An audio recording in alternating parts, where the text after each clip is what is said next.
예레미야 46장부터 51장까지는 이스라엘이 아니라 세계 열방에 대한 하나님의 심판입니다. 심판의 말씀입니다. 이것을 통해서 하나님께서 온 세상에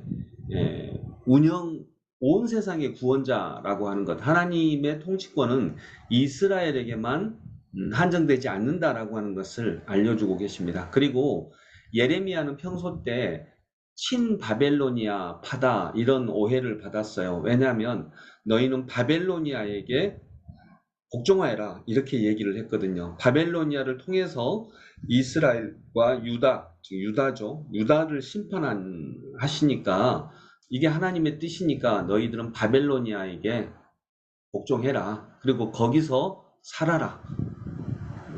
거기서 살도록 이렇게 하나님이 너희들에게 요청하신다. 거기서 살아라. 그러니까 다른 사람들이 예레미야를 친바벨론파 이렇게 얘기를 했어요. 우리식으로 말하면 뭐 친일파 요 정도의 의미인 거죠. 그런데 오늘 본문은 이 바벨로니아를 통하여서 유다를 심판하고 모든 열방들을 심판하겠다라고 했는데 그 모든 열방과 유다까지 심판했던 바벨로니아도 망할 것이다 라고 하는 선언이 바로 오늘의 선언입니다. 하나님은 바벨로니아를 축복하려고 즉 바벨론이 좋은 나라니까 그 나라를 통해서 유다를 심판하거나 그 나라에 복종하거나 이렇게 말씀하신 게 아니었다는 것입니다. 그 나라를 통해서 유다를 징벌하시고 유다를 깨닫게 하시고 그러지만 궁극적으로는 바벨론도 하나님의 뜻에 순종하지 않는 나라이기 때문에 하나님의 도구로 사용하셨던 바벨론까지도 결국 멸망할 것이다. 하나님께서 벌을 주시고 징계하시고 멸망케 하신다라고 하는 예언이 바로 오늘의 예언입니다. 여기서 예레미야가 친바벨론파가 아니었다라고 하는 것을 분명히 알 수 있죠. 예레미야는 친바벨론파가 아니라 친하나님파였습니다. 그에게는 하나님 뜻이 결국 모든 것의 기준이었다라고 하는 것을 여기서 분명히 알 수 있습니다. 2절, 그러니까 이 소식을 전하여라. 숨기지 말고 전하여라. 바벨론이 함락되었다.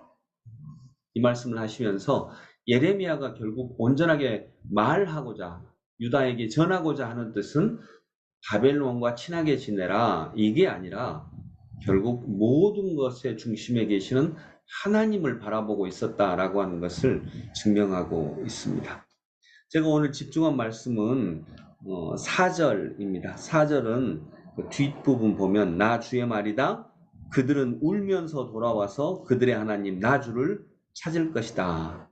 아멘. 이 말씀은 뭐냐면 바벨론이 망할 때가 되면 이스라엘 백성과 유다 백성이 다시 원래 살던 땅으로 돌아올 거다라고 하는 거죠. 포로들이 돌아올 것이다. 그들은 울면서 돌아와서 그들의 하나님 나 주를 찾을 것이다.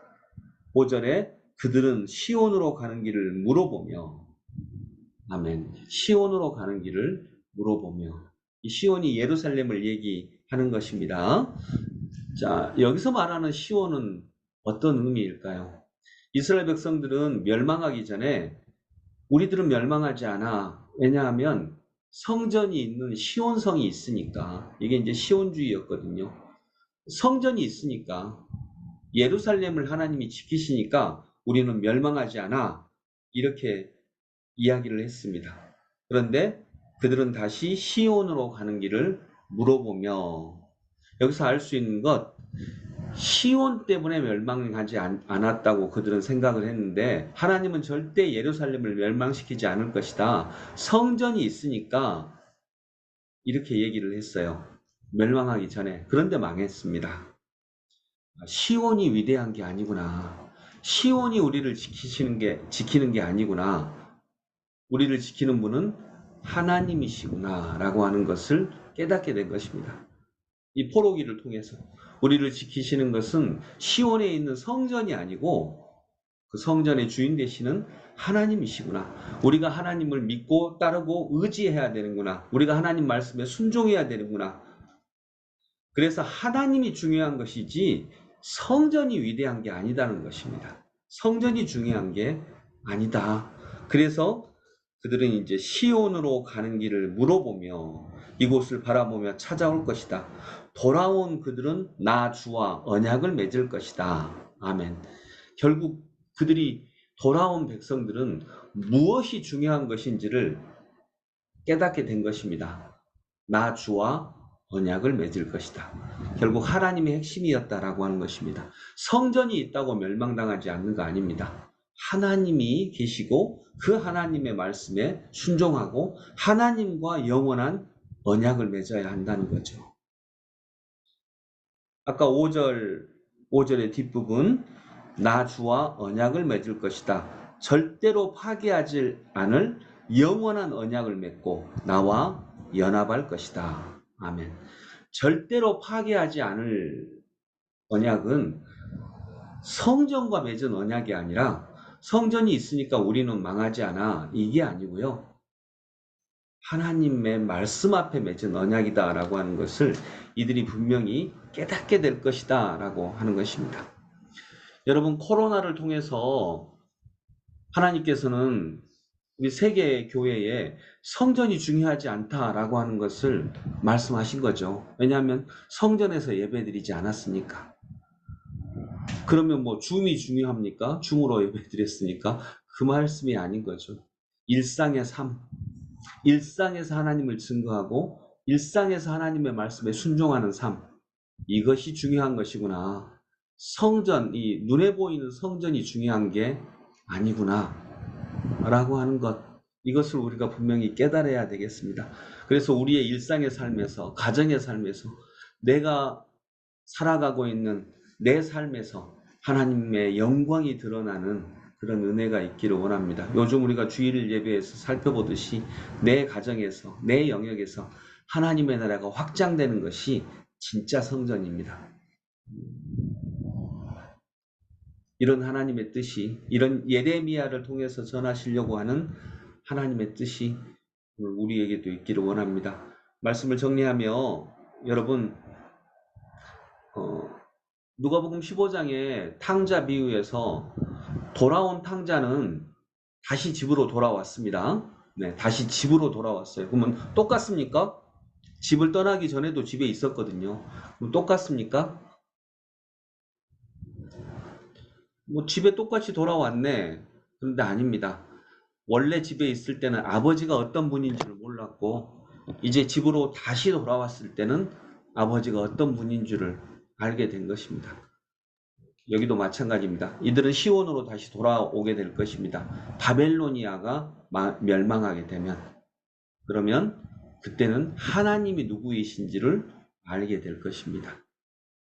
그냥 시온으로 다시 돌아온 거, 이게 중요한 게 아닙니다.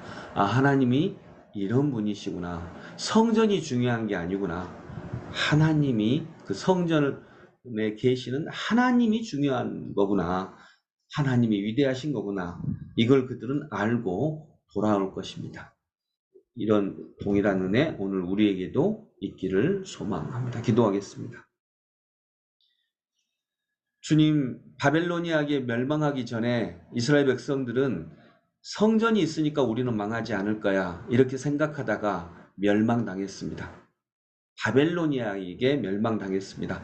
그런데 하나님은 바벨로니아까지 심판하겠다라고 오늘 말씀하십니다. 그리고 바벨로니아가 멸망하게 되면 이스라엘이 돌아올 것이다. 돌아온 이스라엘은 다를 것입니다. 왜냐하면 성전이 중요한 게 아니라고 하는 것을 깨달았기 때문입니다. 성전이 중요한 것이 아닙니다. 성전으로 표현되는 하나님의 말씀과 하나님의 뜻이 정말 위대한 것입니다. 그 하나님 앞에 순종하고 무릎 꿇을 수 있는 오늘 이 시대에 저희들도 그 진리를 깨닫게 하여 주옵소서. 예수님 이름으로 기도드립니다. 아멘.